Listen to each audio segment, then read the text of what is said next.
Корисниците на социјална помош ќе можат да работат без да го изгубат надоместокот.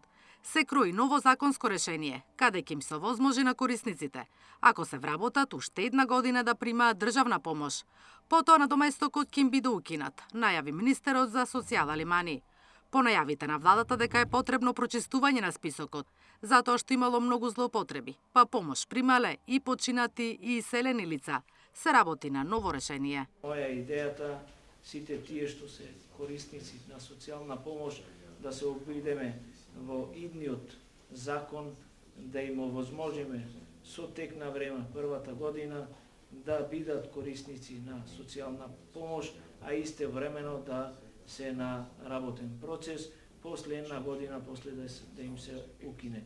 Мислам дека ова ќе биде идеално решение. Во моментов третина од невработените лица се приматели на социјална помош, односно 95.500 невработени, над 33.000 семејства примаат помош од државата. Дел од нив и покрај тоа што се работоспособни, или не сакаат да работат затоа што веднаш ќе им биде укината помошта, или пак работат на црно. Основицата на помошта изнесува од 4.000 денари за едночлено семејство до 10.000 денари за домаќинство со 5 члена. Од бизнисот велат дека мора да се стави ред, додека тие бараат работници од странство. Невработени одбиваат работа, само заради помошта.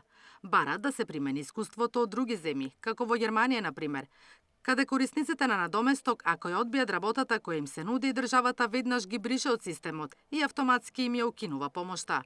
Очекуваат со прочистен список да се намали и сивата економија, како и да се знае приближно активниот број на невработени лица. Наташа Мерсовска, Сител телевизија.